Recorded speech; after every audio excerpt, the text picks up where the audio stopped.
Zero waste буюу тэг хаягдал амьдралын хэв маяг нь хойч үедээ буюу хүрээлэн байгаа орчин их дэлхийг ногооноор нь хадгалах байгаль дээлтэй ухамсарт хэрэглээний соёл юм. Тэгвэл Сэнэгийн мэдээллийн хөтөлбөр Zero waste амьдралын хэв маягийг өдөр тутамдаа хэрэгжүүлдэг залуусын төлөөлөл болсон дэлгэрийг онцлож байна.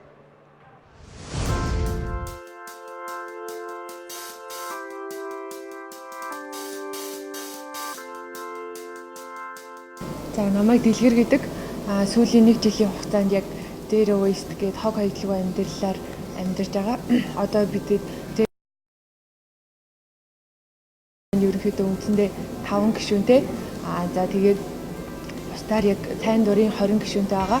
За бид нэр клубийнхаа хүрээнд юу хийдэг вэ гэхээр хог хаягдлгүй амьдралын хэв маягийг бусдад одоо олон нийтэд таниулах зорилготой хог хаягдлгүй хэв Zero waste буюу хог хаягдлгүй амьдралын хэв маяг гэдэг маань хүрээлэн буй орчноо хамгаалах зорилготой гэж хэлж болно.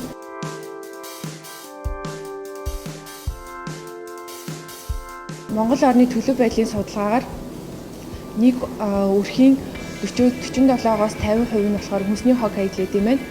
За тэгээд дээрэс нь хундрын хог хаягдал 17%-ийг эзэлдэг юм байна. Тэгэхээр бидний гол зорилго Zero waste-ийн гол зорилго маань тэдгээр хог хаягдлыг гаргахгүй байх.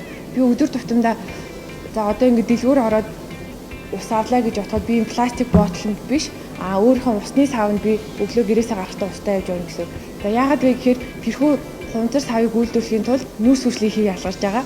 За тэгээд тэр маань болохоор нүүрс хүчлийнхий маань өөрөө хүлэмжийнхий болдог. За хүлэмжийнхий маань агаар мандал ихснээс болоод уур амьсгалын өөрчлөлт болж байгаа юм. Тэгэхээр бидний эцсийн зорилго маань тэрхүү уур амьсгалын өөрчлөлтөөс сэргийлэх байгаа юм.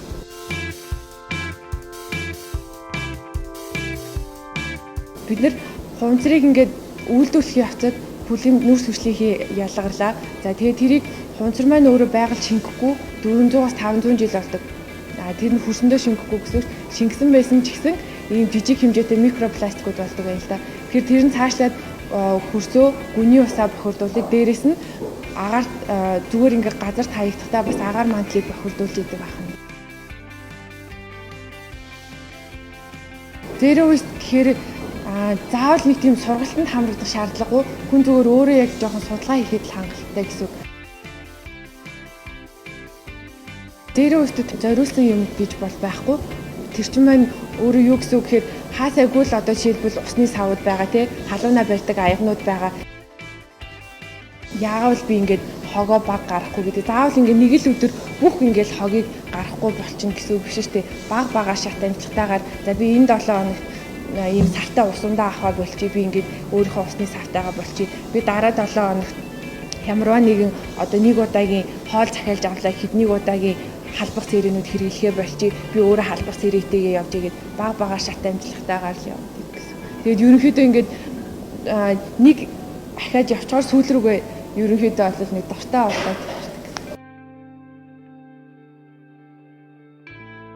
миний хувьд бол эрүүл мэндийг өөрийгөө сайн хамгаалаад за тэгээд эдийн засгийн хувьд бас аягүй хэмнэлттэй болж ирдэг.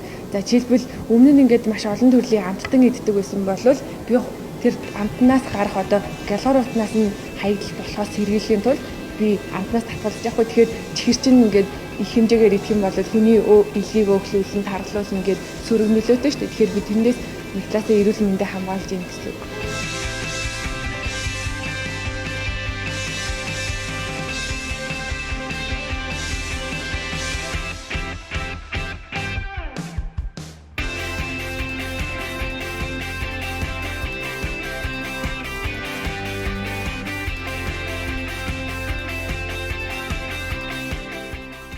Дахин хэрэглэгдэх боломжгүй буюу нэг удаагийн бүтээгдэхүүнээс татгалзснаар та байгаль экологид сөргөөр нөлөөлдөг хог хаягдлыг бууруулах чухал нөлөө үзүүлэх юм а.